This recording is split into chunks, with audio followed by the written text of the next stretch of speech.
The Geiger-Marsden experiment were a landmark series of experiments by which scientists discovered that every atom contained a nucleus where its positive charge and most of its matter concentrated. They deduced this by measuring how an alpha particle beam is scattered when it strikes a thin metal foil. The experiments were performed between 1908 and 1913 by Hans Geiger and Ernest Marsden under the direction of Ernest Rutherford at the Physical Laboratories of the University of Manchester. Summary: this model was devised by Lord Kelvin and further developed by J. Thomson. Thomson was the scientist who discovered the electron, and that it was a component of every atom. Thomson believed the atom was a sphere of positive charge throughout which the electrons were distributed, a bit like plums in a Christmas pudding. The existence of protons and neutrons was unknown at this time. They knew atoms were very tiny. This model was based entirely on classical physics. The current accepted model uses quantum mechanics. Thomson's model was not universally accepted even before Rutherford's experiments. Thomson himself was never able to develop a complete and stable model of his concept. A Japanese scientist named Hantaro Nagaoka rejected Thomson's model on the grounds that opposing charges cannot penetrate each other. He proposed instead that electrons orbit the positive charge like the rings around Saturn. Implications of the plum pudding model: an alpha particle is a submicroscopic, positively charged particle of matter. According to Thomson's model, if an alpha particle were to collide with an atom, it would just fly straight through, its path being deflected by at most a fraction of a degree. At the atomic scale, the concept of solid matter is meaningless. So the alpha particle would not bounce off the atom like a marble, it would be affected only by the atom's electric fields. And Thomson's model predicted that the electric fields in an atom are just too weak to affect a passing alpha particle much. Both the negative and positive charges within the Thomson atom are spread out over the atom's entire volume. According to Coulomb's law, the less concentrated a sphere of electric charge is, the weaker its electric field at its surface will be. As a worked example, consider an alpha particle passing tangentially to a Thomson gold atom, where it will experience the electric field at its strongest and thus experience the maximum deflection theta. Since the electrons are very light compared to the alpha particle, their influence can be neglected and the atom can be seen as a heavy sphere of positive charge. Qn equals positive charge of gold atom equals 698312657194247299979. E equals 698312660000000000000 1.266 times 10 minus 17 CQ alpha equals charge of alpha particle equals 698132043529740000002 E equals 69813204000000000 3.204 times 10 minus 19 CR equals radius of a gold atom equals 699014400000000 1.44 times 10 minus 10 meters V alpha equals velocity of alpha particle equals 1.53 times 107 meters per second. M alpha equals mass of alpha particle equals 69736645500000000 6.645 times 10 minus 27 kilograms. K equals Coulomb's constant equals 7009899800000000000 times 109 nm2 C2 using classical physics. The alpha particle's lateral change in momentum delta p can be approximated using the impulse of force relationship and the Coulomb force expression. The above calculation is but an approximation of what happens when an alpha particle comes near a Thomson atom, but it is clear that the deflection at most will be in the order of a small fraction of a degree. If the alpha particle were to pass through a gold foil some 400 atoms thick and experience maximal deflection in the same direction, it would still be a small deflection. The outcome of the experiments at Rutherford's behest, Geiger and Marsden performed a series of experiments where they pointed a beam of alpha particles at a thin foil of metal and measured the scattering pattern by using a fluorescent screen. They spotted alpha particles bouncing off the metal foil in all directions, some right back at the source. This should have been impossible according to Thomson's model. The alpha particles should have all gone straight through. Obviously, those particles had encountered an electrostatic force far greater than Thomson's model suggested they would, which in turn implied that the atom's positive charge was concentrated in a much tinier volume than Thomson imagined. When Geiger and Marsden shot alpha particles at their metal foils, they noticed only a tiny fraction of the alpha particles were deflected by more than 90 degrees. Most just flew straight through the foil. This suggested that those tiny spheres of intense positive charge were separated by vast gulfs of empty space. Imagine you are standing on the edge of a copse of trees with a large bag full of tennis balls. If you were to blindly throw tennis balls at the trees, you would notice that most of the balls would fly through hitting nothing, while a few would strike tree trunks and bounce off in all directions. This analogy illustrates what Rutherford saw in the scattering pattern of the alpha particles, the nuclei of the atoms. Rutherford thus rejected Thomson's model of the atom, and instead proposed a model where the atom consisted of mostly empty space, with all its positive charge concentrated in its center in a very tiny volume, surrounded by a cloud of electrons. Timeline. Background: Ernest Rutherford was a physics professor at the University of Manchester. He had already received numerous honors for his studies of radiation. He had discovered the existence of alpha rays, beta rays, and gamma rays, and had proved that these were the consequence of the disintegration of atoms. In 1906, he received a visit from a German physicist named Hans Geiger, and was so impressed that he asked Geiger to stay and help him with his research. Ernest Marsden was a physics undergraduate student studying under Geiger. Alpha particles are tiny, positively charged particles that are spontaneously emitted by certain substances such as uranium and radium. Rutherford himself had discovered them in 1899. In 1908 he was trying to precisely measure their charge-to-mass ratio. To do this, he first needed to know just how many alpha particles his sample of radium was giving off. Alpha particles are too tiny to be seen even with a microscope, but Rutherford knew that alpha particles ionize air molecules,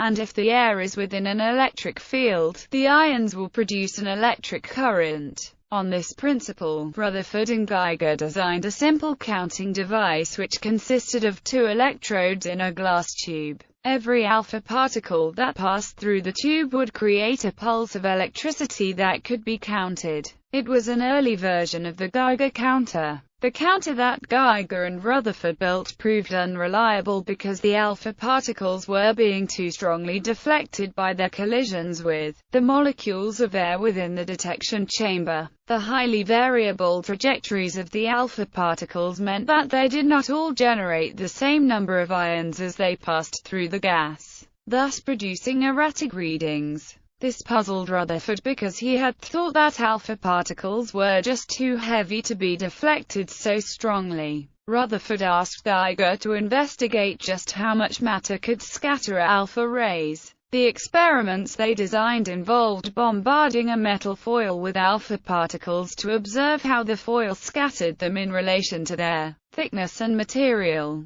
They used a fluorescent screen to measure the trajectories of the particles. Each impact of an alpha particle on the screen produced a tiny flash of light. Geiger worked in a darkened lab for hours on end, counting these tiny scintillations using a microscope. Rutherford lacked the endurance for this work, which is why he left it to his younger colleagues. For the metal foil, they tested a variety of metals, but they preferred gold because they could make the foil very thin, as gold is very ductile. As a source of alpha particles, Rutherford's substance of choice was radium, a substance several million times more radioactive than uranium. The 1908 experiment, a 1908 paper by Geiger, on the scattering of alpha particles by matter, describes the following experiment. He constructed a long glass tube, nearly 2 meters in length. At one end of the tube was a quantity of radium emanation that served as a source of alpha particles. The opposite end of the tube was covered with a phosphorescent screen. In the middle of the tube was a 0.9 mm wide slit.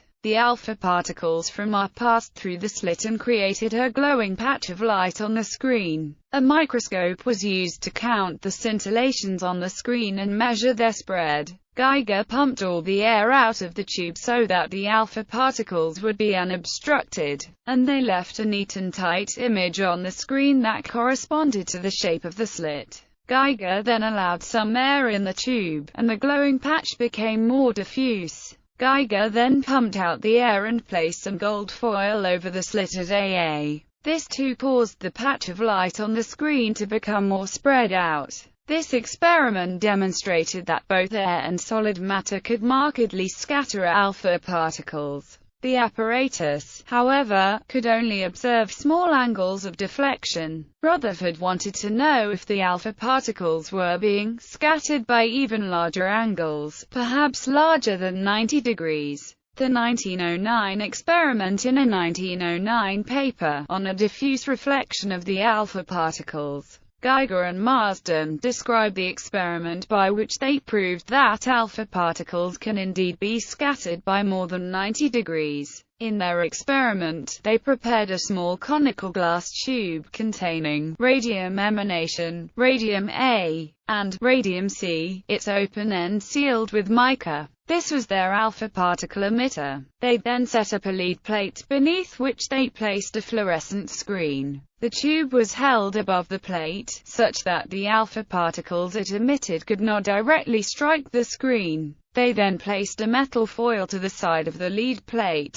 They pointed the tube at the foil to see if the alpha particles would bounce off it and strike the screen on the other side of the plate, and observed an increase in the number of scintillations on the screen. Counting the scintillations, they noticed that metals with higher atomic mass, such as gold, reflected more alpha particles than lighter ones such as aluminium. Geiger and Marsden then wanted to estimate the total number of alpha particles that were being reflected. The previous setup was unsuitable for doing this because the tube contained several radioactive substances and thus the alpha particles emitted had varying ranges, and because it was difficult for them to ascertain at what rate the tube was emitting alpha particles. This time, they placed a small quantity of radium C on the lead plate, which bounced off a platinum reflector and onto the screen. They found that only a tiny fraction of the alpha particles that struck the reflector bounced onto the screen. The 1910 experiment, a 1910 paper by Geiger, The Scattering of the Alpha Particles by Matter, describes an experiment by which he sought to measure how the most probable angle through which a particle is deflected varies with the material it passes through, the thickness of said material, and the velocity of the alpha particles. He constructed an airtight glass tube from which the air was pumped out. At one end was a bulb containing radium emanation. By means of mercury, the radon in B was pumped up the narrow glass pipe whose end at A was plugged with mica. At the other end of the tube was a fluorescent zinc sulfide screen. The microscope which he used to count the scintillations on the screen was affixed to a vertical millimeter scale with a vernier. which allowed Geiger to precisely measure where the flashes of light appeared on the screen and thus calculate the particles' angles of deflection. The alpha particles emitted from A was narrowed to a beam by a small circular hole at D. Geiger placed a metal foil in the path of the rays at D and E to observe how the zone of flashes changed. He could also vary the velocity of the alpha particles by placing extra sheets of mica or aluminium at A. From the measurements he took, Geiger came to the following conclusions. The most probable angle of deflection increases with the thickness of the material. The most probable angle of deflection is proportional to the atomic mass of the substance. The most probable angle of deflection decreases with the velocity of the alpha particles. The probability that a particle will be deflected by more than 90 degrees is vanishingly small. Rutherford mathematically models the scattering pattern considering the results of the above experiments. Rutherford published a landmark paper in 1911 titled The Scattering of Alpha and Beta Particles by Matter and the Structure of the Atom, wherein he proposed that the atom contains at its center a volume of electric charge that is very small and intense. For the purpose of his mathematical calculations he assumed this central charge was positive, but he admitted he could not prove this and that he had to wait for other experiments to develop his theory. Rutherford developed a mathematical equation that modeled how the foil should scatter the alpha particles if all the positive charge and most of the atomic mass was concentrated in a single point at the center of an atom. S equals the number of alpha particles falling on unit area at an angle of deflection phi r equals distance from point of incidence of alpha rays on scattering material. X equals total number of particles falling on the scattering material. N equals number of atoms in a unit volume of the material. T equals thickness of the foil. Qn equals positive charge of the atomic nucleus. Q alpha equals positive charge of the alpha particles. M equals mass of an alpha particle. V equals velocity of the alpha particle. The 1913 experiment. In a 1913 paper, The Laws of Deflection of Alpha Particles Through Large Angles, Geiger and Marsden describe a series of experiments by which they sought to experimentally verify the above equation that Rutherford developed. Rutherford's equation predicted that the number of scintillations per minute s that will be observed at a given angle phi should be proportional to CSC4 phi 2, thickness of foil T, magnitude of central charge Qn, 1/2. Their 1913 paper describes 4 experiments by which they proved each of these 4 relationships. To test how the scattering varied with the angle of deflection, Geiger and Marsden built an apparatus that consisted of a hollow metal cylinder, mounted on a turntable. Inside the cylinder was a metal foil and a radiation source containing radon, mounted on a detached column which allowed the cylinder to rotate independently. The column was also a tube by which air was pumped out of the cylinder. A microscope with its objective lens covered by a fluorescent zinc sulfide screen penetrated the wall of the cylinder and pointed at the metal foil. By turning the table, the microscope could be moved a full circle around the foil, allowing Geiger to observe and count alpha particles deflected by up to 150 degrees. Correcting for experimental error, Geiger and Marsden found that the number of alpha particles that are deflected by a given angle phi is indeed proportional to CSC4 phi 2. Geiger and Marsden then tested how the scattering varied with the thickness of the foil. They constructed a disc with 6 holes drilled in it. The holes were covered with metal foil of varying thickness, or none for control. This disc was then sealed in a brass ring between 2 glass plates. The disc could be rotated by means of a rod to bring each window in front of the alpha particle source. On the rear glass pane was a zinc sulfide screen. Geiger and Marsden found that the number of scintillations that appeared on the zinc sulfide screen was indeed proportional to the thickness as long as said thickness was small. Geiger and Marsden reused the above apparatus to measure how the scattering pattern varied with the square of the nuclear charge. Geiger and Marsden didn't know what the positive charge of the nucleus of their metals were, but they assumed it was proportional to the atomic weight, so they tested whether the scattering was proportional to the atomic weight squared. Geiger and Marsden covered the holes of the disk with foils of gold, tin, silver, copper, and aluminum. They measured each foil's stopping power by equating it to an equivalent thickness of air. They counted the number of scintillations per minute that each foil produced on the screen. They divided the number of scintillations per minute by the respective foil's air equivalent,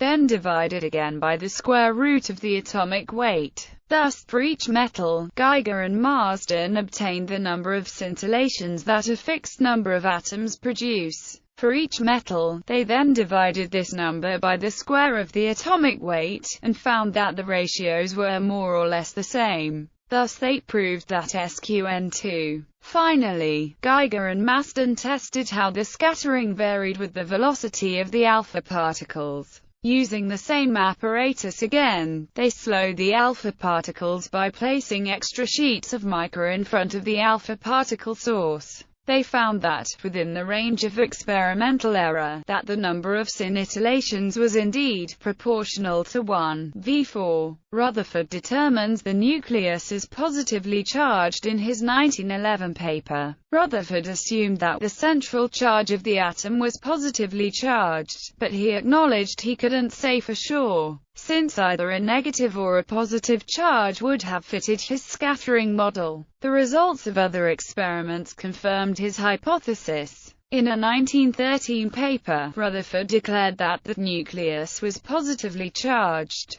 based on the result of experiments exploring the scattering of alpha particles in various gases. In 1917, Rutherford and his assistant William K. began exploring the passage of alpha particles through gases such as hydrogen and nitrogen. In an experiment where they shot a beam of alpha particles through hydrogen, the alpha particles knocked the hydrogen nuclei forwards in the direction of the beam, not backwards. In an experiment where they shot alpha particles through nitrogen, he discovered that the alpha particles knocked hydrogen nuclei out of the nitrogen nuclei.